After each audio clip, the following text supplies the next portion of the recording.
Aziza Robi ni mfanyabiashara wa kuuza keki katika mtaa wa Dandora Phase 2 hapa jijini Nairobi. Mama huyo mwenye umri wa miaka 32 husafirisha keki hizo kutoka kwenye viwanda vya Kariobangi kwa baiskeli hadi Dandora ambako huzungusha keki hizo na kuwauzia wenye maduka. Kazi hiyo ambayo ni nadra kufanywa na wanawake imemwezesha Aziza kukimu majukumu ya kuwalea wanawe watatu na kutimiza mahitaji yao mengine yakiwemo masomo. Ni kutokana na juhudi hizo ambapo leo hii tunamvisha taji Aziza kwenye makala yetu ya Mwanamke Bomba.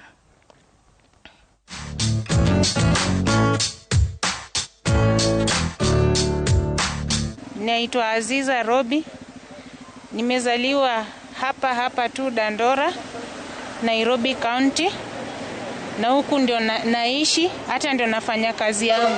Shughuli yangu ni ya kuchukua hizi keki Kariobangi kwenye huko light industry kwa bakeries, na kuja na tembeza huku kwa maduka, na peana kwa wholesale kwa maduka.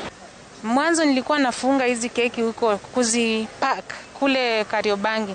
Nilifanya tu kwa muda wa wiki moja, nikaona ile pesa ni kidogo hainitoshi. Nikaamua tu acha hii pesa nimepata kidogo niende nianze kuuza nayo. Hivyo tu ndio nilianza. Sikuwa na cha kufanya wakati nilifiwa na mume wangu, na mwenyewe nilikuwa na watoto watatu. Sikuwa na mtu wa kunisaidia yeyote. Nikakuwa mimi ndio baba, mimi ndio mama, ndio nikaamua wacha nifanye hii kazi. Mara za kwanza nilikuwa naenda na beba na crate kwa mgongo. Hiyo nikaona inanichosha. Nikawa nimepata wateja wengi nikibeba sasa na crate moja haiwatoshi. Ndio nikaamua nikajifunza baiskeli kukokota hivyo. Kujikokota. Sasa nikakuwa natumia hiyo, naenda nayo nachukua mzigo kisha nakuja nauza huko. Kwa napita tu kwa maduka na wa convince na waambia nauza keki na ni keki fresh kutoka Kariobangi industry. Hapo ndo nilipata wateja, naongelesha vizuri, wakanikubali. Nikienda huko nachukua vitu fresh na waletea. Pale laiti natafuta kijana ananisaidia kuzisanya.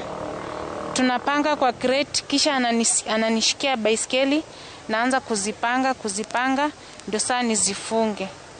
Kitu inanipatia motisha nikiangalia watoto wangu hawana mtu wa kuwasaidia, hata mimi mwenyewe sina mtu wa kuwasaidia, ndio kwa maana napata tu nguvu na motisha nifanye hii kazi, ndio inatukimu. Nikipata kitu kama pikipiki itakuwa inanirahisishia, naenda nachukua kwa haraka tena mzigo mwingi na kuja napatia customer wanatosheka. Wote mchanganyiko, wanaume kwa wanawake wote wanashangaa tu. Ona mama anavyojituma, ona mama anavyofanya kazi. Changamoto ile huwa napatana nayo, naweza kuwa naenda kuchukua mzigo, nina haraka, wateja wananisubiri. Baiskeli inaweza toboka iharibike tae, inanichukua muda mwingi kwenda kwa fundi pale atengeneze. Tena nitembee, natembea mpaka kule. Hiyo ndio changamoto inanikuta. Ni kubaya, lakini pia ukitoka kwa nyumba unamweka Mwenyezi Mungu mbele, unamwambia akulinde. Jue tu unaenda kutafuta riziki, wendi maneno mengine mabaya. Mungu anakulinda na pia unajitunza, unajilinda zile njikordo mbaya za watu wabaya upiti. Mimi ningewaambia tu dawa ya shida ni bidii tu. Mtu ajitume. Ukijituma Mungu hawezi akakuacha, atakupatia tu. Wajitume tu watapata. Ningependa tu mtu yeyote muhisani, yeyote ako mahali popote ananitazama, kama naweza pata Honda, naweza shukuru. Honda itanirahisishia kazi, sitachoka sana, na pia nitafanya kazi vizuri, niweze kukimu familia yangu. Wasiogope, maana kazi ni kazi tu. Kuendesha baiskeli kwa barabara sio makosa. Kama unafanya kazi yako inakusaidia, inakuletea mzigo mali unataka, kuliko kuchukua bodaboda ama gari kutolea mzigo kutoka kule, utalipa bei hali na kafaida hapa tunapata shilingi chache tu. So hii ni better wafanye tu kazi.